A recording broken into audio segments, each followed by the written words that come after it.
بسم الله الرحمن الرحیم. سلام و عرض و ادب خدمت تمام شنونده های عزیز برنامه باور. امید هستم هر کجایی که هستید سلامت و موفق و سرشار از امید باشید. برنامه باور آغاز شد و من ندیم افضلی و همکارم عمران الدین نیکمل تا نیم ساعت در خدمت شما قرار داریم. موضوع امروز برنامه ما کار آفرینی، پل برای ساختن آینده روشن جوانان است. موضوعی که بیش از هر زمان دیگری با زندگی جوانان، آینده کشور و پیشرفت جامعه پیوند خورده است.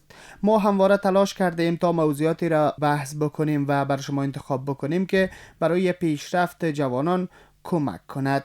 و پیش از اینکه به موضوع خود بپردازیم، همکارم را به برنامه خوش آمدید میگیم. جناب نیکمل صاحب، به برنامه خوش آمدین.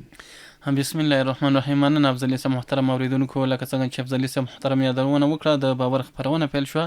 په باور خبرونه کې موږ همیش کوښښ کوو چې په ټولنیزه موضوع خبرونه تراوړو، چې خوشبختانه د نن خبرونه موضوع مو هغه د ځوانانو کار موندنې ته ځانګړې کړي، چې ځوانان څنګه کولی شي ځان ته د کار زمینه برابر کړي. په همدې لارو چارو به تاسو ته معلومات وړاندې کوو. تاسو هم هیله کوو چې د خبرونه را سره د پیل نه تر پایه پورې واورئ. بله، امروز یکی از بزرگترین دغدغه‌های جوانان پیدا کردن شغل و داشتن آینده مطمئن است. بسیاری از جوانان پس از پایان تحصیلات سالها در جستجوی کار هستند و گاهی به دلیل نبود فرصت‌های شغلی دچار ناامیدی می‌شوند. اما آیا تنها راه موفقیت استخدام در یک اداره یا شرکت است؟ پاسخ این پرسش نخیر است. کارآفرینی به ما می‌آموزد که به جای منتظر ماندن برای یافتن شغل، خودمان فرصت خلق کنیم، هم برای خود و هم برای دیگران. این نگرش می‌تواند زندگی یک فرد، یک خانواده و حتی جامعه را دگرگون کند. شنونده های محترم و جوانان عزیز، چون موضوع ما کارآفرینی است، حالا کارآفرینی چیست؟ کارآفرینی به معنای شناسایی یک نیاز یا مشکل در جامعه و تبدیل آن به یک فرصت اقتصادی است. کارآفرین کسی است که با استفاده از دانش، مهارت، خلاقیت و پشتکار ایده ای را به یک کسب و کار تبدیل می کند. بسیاری تصور می کنند کارآفرینی یعنی داشتن سرمایه فراوان، اما حقیقت این است که مهمترین سرمایه یک کارآفرین فکر، خلاقیت، اراده و توانایی حل مسئله است. سرمایه مالی اهمیت دارد، اما بدون ایده یا فکر و مدیریت حتی سرمایه های بزرگ نیز ممکن است از بین بروند. کارآفرینی فقط بر راه اندازی کارخانه یا شرکت بزرگ محدود نمی شود. گاهی یک کارگاه کوچک خیاطی، یک زمین زراعتی، یک فروشگاه اینترنتی، یک مرکز آموزشی یا حتی ارائه خدمات دیجیتال نیز می تواند نمونه ای از کارآفرینی باشد. شنونده های محترم و جوانان عزیز، حالا چرا کارآفرینی برای جوانان اهمیت دارد؟ روی موضوع می پردازیم.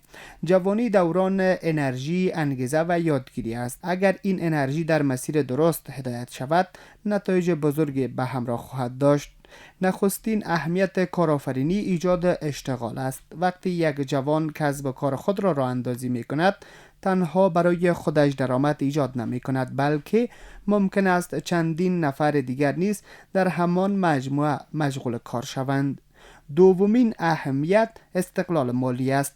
کارآفرین به جای وابستگی کامل به استخدام می تواند با تلاش و مدیریت درآمد خود را افزایش دهد و آینده مالی بهتری برای خود و خانواده‌اش بسازد. سومین اهمیت رشد اقتصاد کشور است. هر کسب و کار موفق باعث افزایش تولید، کاهش واردات، رونق بازار و ایجاد فرصت‌های تازه می شود.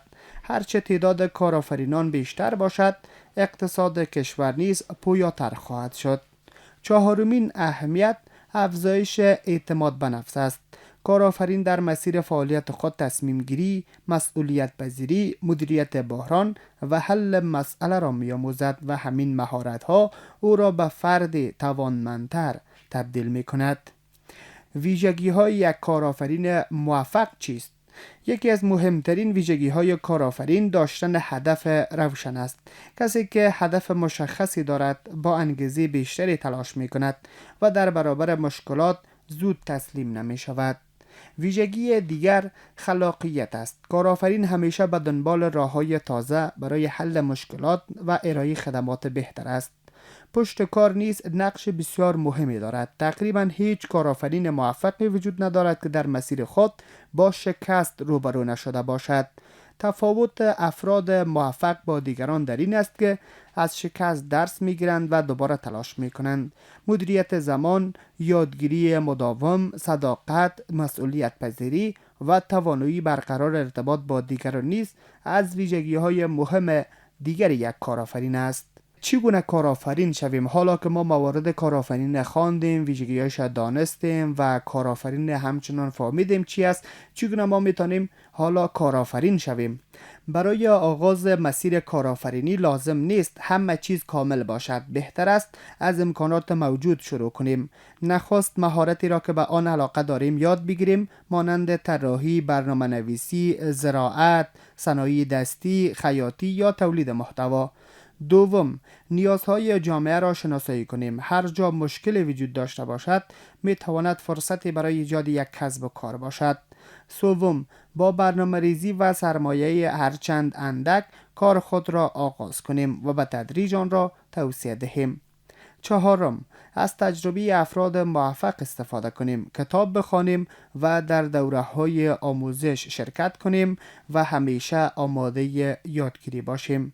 با توجه به موارد بالا و کارآفرینی و ایجاد شغل از سوی جوانان، وسیل یکی از جوانان کشور چنین میگوید: زمینه کاری برای جوانان یک ضرورت خیلی مهم و جدی است، چرا که از طریق کار جوانان میتونه شخصیت خود بالا بره، همچنان توانایی خود را رشد بده و همچنان به استقلال مالی برسه.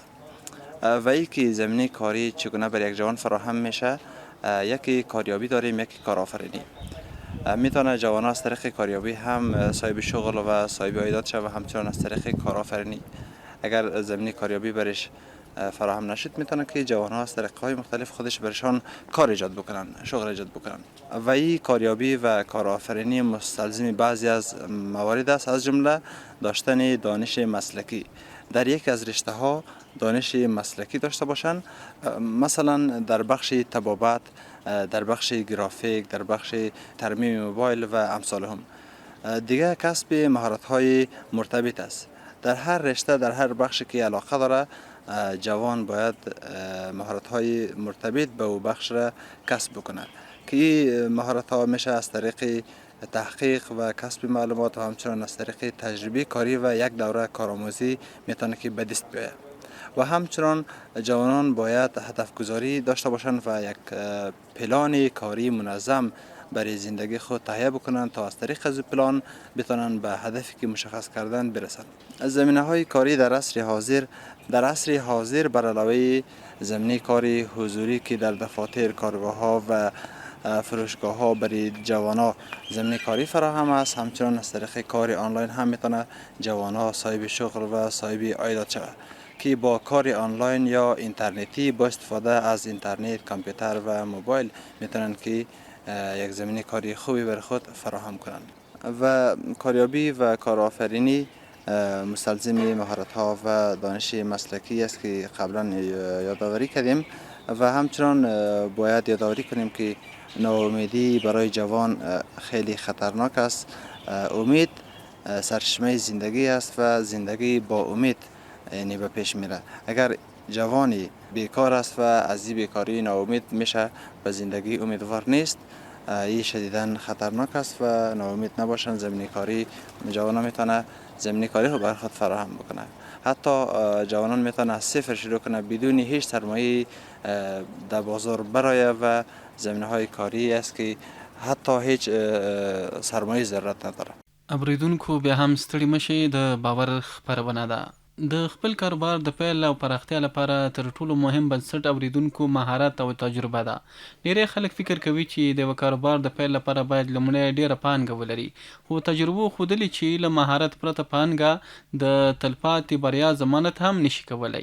نن سبا د نړۍ په ډیرو هیوادونو کې ځوانان تر دې مخکې چې د لوی شرکت جوړولو فکر وکړي، لومړی یو مهارت زده کوي او هماغه مهارت د عاید ترلاسه کولو وسیله ګرځوي. ځکه ویل کېږي مهارت هغه پانګه ده چې هیڅ څوک له انسان څخه نشي اخیستلی. مثلا د بیلګې په توګه که یادونه وکړو هغه ځوانانو چې خیاطۍ، ترکاڼي، برېښناکاري، کمپیوټري پروګرامونه جوړونه، ګرافیک ډیزاین، عکاسي، د محتوا جوړونه یا آنلاین بازارموندنه په ښه توګه زده کړې وي، کولی شي حتی له لږو امکاناتو سره خپل کار پیل کړي او ورو ورو یې پراخ کړي. له همدې امله د هر ځوان تر ټولو ستره پانګه د هغه پوهه، وړتیا او مهارت دی، ځکه مهارت پر ځان باور پیاوړی کوي، د کار فرصتونه رامنځته کوي او انسان د خپل راتلونکي لپاره چمتو کوي. د خپل کاروبار په بریا کې اوریدونکو دلته د نوښت رول څومره مهم دی. د بریا بل مهم لامل نوښت او نوې لارې چارې دي. نوښت یوازې دا هم نه دی چې تل یو نوی شی جوړ کړو، بلکې دا هم نوښت دی چې یو موجود محصول یا خدمت په غوره کیفیت په چټکه توګه او له نوې طریقې سره خلکو ته وړاندې کړو. مثلا د بیلګې په توګه کې یادونه وکړو که په یوه سیمه کې کرنیز محصولات یوازې په عادي بڼه پلورل کیږي، یو ځوان کولی شي د ښې بسته‌بندۍ، مناسبې پیژندنې او غوره بازارموندنې له لارې هماغه محصول په لوړ ارزښت بازار ته وړاندې کړي. همدارنګه که خلک د پلور لپاره یوازې دودیزې لارې کاروي، نو د ټولنیزو شبکو او آنلاین فضا له لارې د خپلو محصولاتو معرفي کول هم د نوښت یوه بیلګه ده. بریالی سوداګر او د کاروبار خاوندان تل له ځانه دا پوښتنه کوي په ټولنه کې کومه اړتیا شته او زه څنګه کولی شم هغه په ښه او اغېزمن ډول پوره کړم. کیدای شي نن ورځ ډېر امکانات ونه لرئ، کیدای شي پانګه مو کمه او یا مو د پرمختګ لاره درته سخته ښکاري، خو هیڅکله مه پرېږدئ چې دا ستونزې ستاسو انګیزه او هڅه کمزوري کړي. د نړۍ ډېرو بریالیو سوداګرو او کاروباریانو خپل فعالیتونه له یوې کوچنۍ خونې، ساده کارځای یا حتی له کور څخه پیل کړی دی. هغه څه چې دوی بریا ته رسولي دي پر خپلو وړتیاو باور، دوامداره هڅه، زده کړه او هغه زغم هم و. هره بریا له یوه کوچني ګام څخه پیلېږي. مهمه دلته دا ده چې د بشپړو شرایطو په تمه پاتې نه شو، بلکې له شته امکاناتو څخه په ګټه اخیستلې خپل کار پیل کړو او هره ورځ د پرمختګ لپاره یو ګام مخته ولاړ شو. که نن یو مهارت زده کړئ، ځان ته موخه وټاکئ او د ښه پلان له مخې هڅه وکړئ چې بې له شکه روښانه راتلونکی به همدا ستاسو وي. راځئ په یاد ولرو چې بریا هغه کسانو ته رسیږي چې د ستونزو پر وړاندې هڅه کوي، د حل لارې لټوي او د خپل پرمختګ لپاره عملي کار کوي. د خپل کاروبار پیل هم له همدې ځایه پیلېږي، له همدې باور څخه چې انسان کولی شي که څه هم یو کوچنی خو ارزښتناک بدلون رامنځته کړي. دلته اوس اوریدونکو پوښتنه بله دا ده چې د خپل کاروبار په موده کې د ټکنالوژۍ رول بیا څومره مهم دی. نن ورځ ټکنالوژي او انټرنیټ د پخوا په پرتله د کاروبار کولو لارې چارې بدلې کړي دي. کلونه مخکې به مثلا د یوه کاروبار پیل لپاره ډېرې پانګې، لوی کاري ځای او پراخو امکاناتو ته اړتیا وه، خو نن ډېر ځوانان کولی شي یوازې د یوه ګرځنده ټلیفون یا کمپیوټر په وسیله خپل کار پیل کړي. مجازي نړۍ دا زمینه دلته برابره کړې چې محصولات او خدمتونه ډېرو خلکو ته ور وپېژندل شي. د لاسي صنایعو یو تولیدونکی کولی شي خپل تولیدات د انټرنیټ لارې د هېواد دننه او بهر پیرودونکو ته وړاندې کړي. یو ښوونکی هم دلته کولی شي خپل زده کړې په آنلاین ډول وړاندې کړي او هغه ځوانان چې د ډیزاین یا پروګرام جوړونې مهارت لري، هغوی هم کولی شي له بېلابېلو شرکتونو سره د انټرنیټ له لارې همکاري وکړي. البته اوریدونکو دلته نو بیا د ټکنالوژۍ سمه کارونه پوهې، رښتینولۍ او مسؤلیت پالنې ته اړتیا لري. که له دې فرصت څخه په سمه توګه ګټه واخیستل شي، نو د اقتصادي ودې او د ډېرو کاري فرصتونو د رامنځته کېدو زمینه برابروي. د هېواد یو طنزوان احمد ذاکر یوسفی د همدې موضوع په اړه خپل نظر داسې څرګندوي. جوانان می توانند از طریق‌های مختلف به خودشان کارآفرینی ایجاد کنند. مثلا ما می توانیم از ساختن ویدیوهای جالب، دیدنی، علمی، فرهنگی تا هم به صفحات اجتماعی پخش نماییم و از اون طریق یعنی کارآفرینی به خودشان ایجاد نماییم. و همچنان ما گفتم میتونیم بازار دیجیتال، بازار آنلاین، یعنی جنسی که از سایت ها ما میخریم در او یک اکانت میسازیم که به بازار عرضه میکنیم. جنس هایی که مثلا محلی، اسکالاهای محلی، پخت و پزهای محلی و همچنان یک چیزهایی که کم پیداست در بازار او را ما میتوانیم که در سایت ها اپلود کنیم تا از آن محصول خود خریدارهای مختلفی را پیدا کنیم تا ما به آنها به فروش برسانیم. و همچنان ما گفته میتونیم که کاروبارهای کوچکی که در شرایط فعلی یعنی رایج هست مثل دکانداری ها و همچنان خریداری جنسی که در بازار یعنی کم پیداست، ما میتونیم که از نکات مختلف افغانستان بیاریم و در بازار کابل به فروش برسانیم. یعنی میتونیم که از گلیمچه هایی که در دور دسترین ولایت افغانستان دوخته میشه بافته میشه او را ما در بازار کابل در بازارهای مشهور افغانستان یعنی تجارت خود پیش بریم، اعلانات خود پیش بریم تا که محصول ما به گونه خوب به فروش برسه.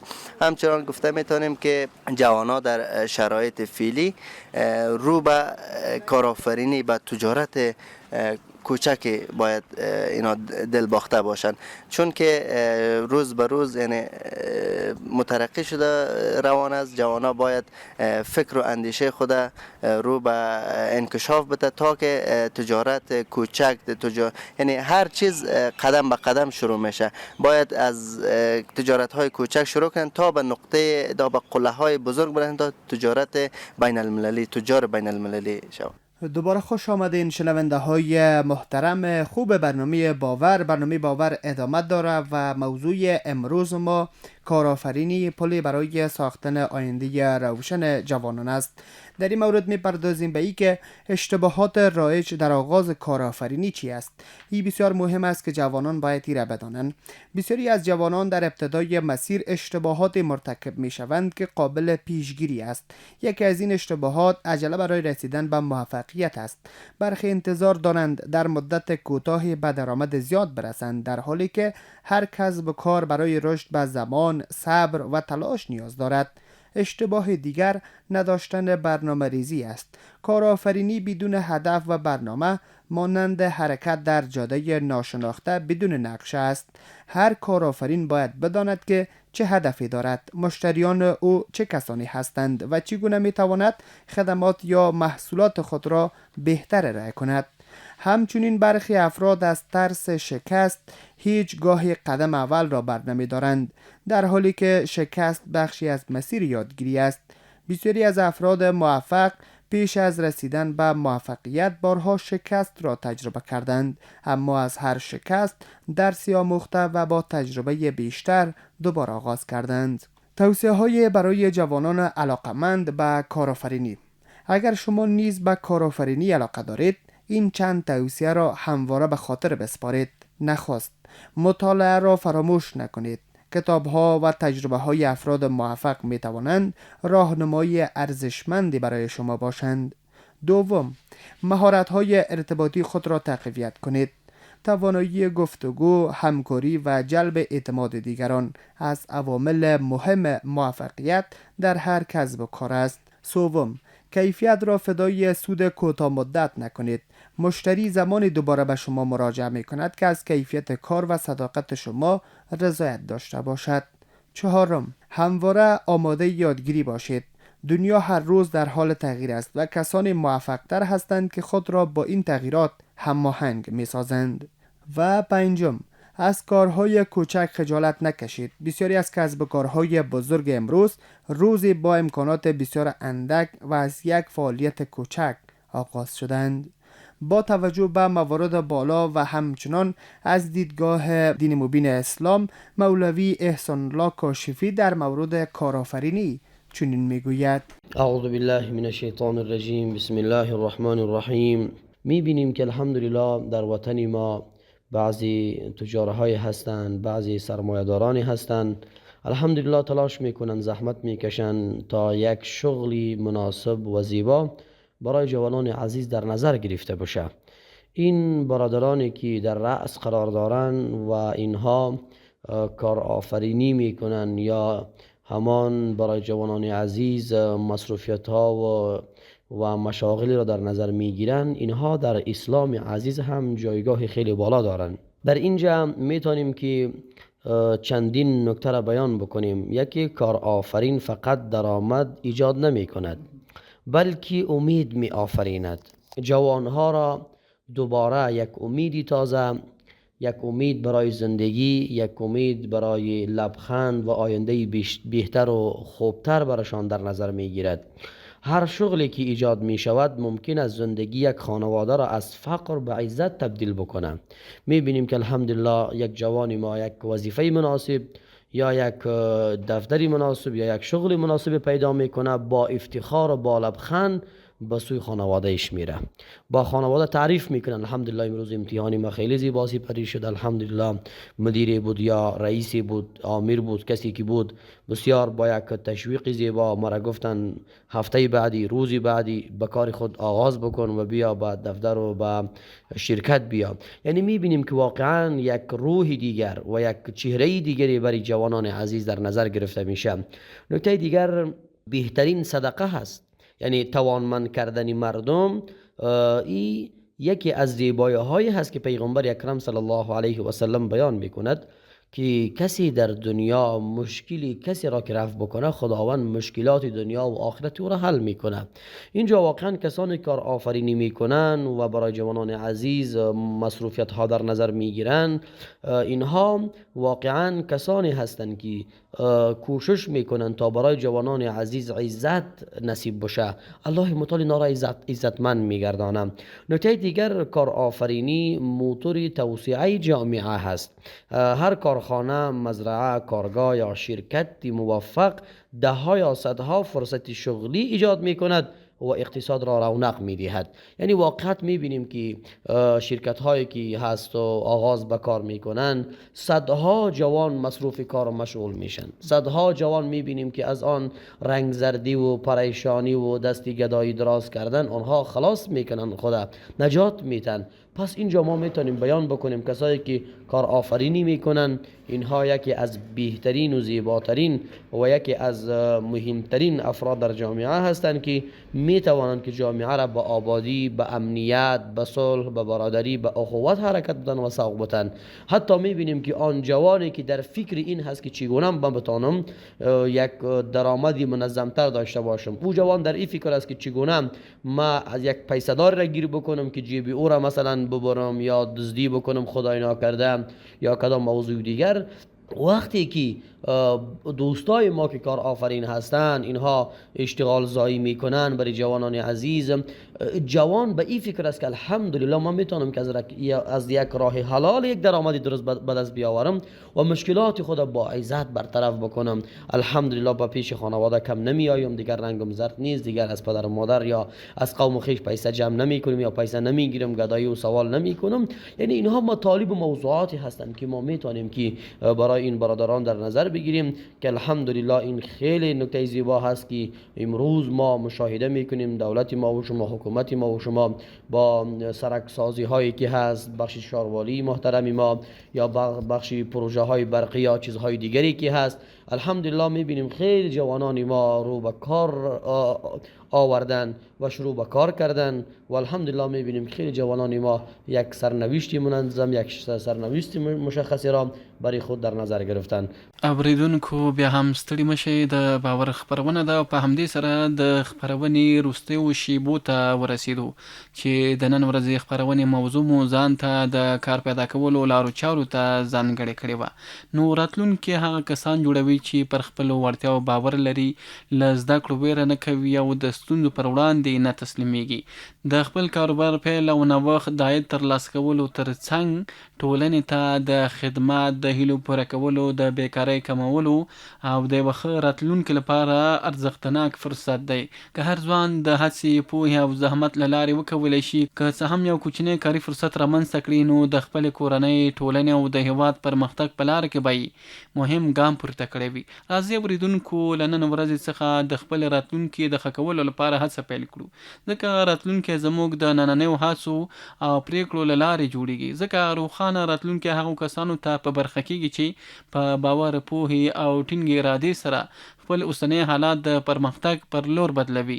له تاسو اوریدونکو څخه هم مننه کوو چې د باور خپرونې تر پایه مو زموږ ملتیا وکړه. هیله لرو چې د نننۍ خپرونې مطالب به تاسو ته د خپل وړتیاو د پیژندلو، پر ځان باور زیاتولو او د خپل موخو ترلاسه کولو لپاره نوې انګیزه درکړې وي. تر بلې خپرونې پورې مو په لایزاله رب سپرو. هر چېرته چې یاستئ خوشحاله سوکاله ژوند ولرئ. الله مو مل ښه وختونه ولرئ.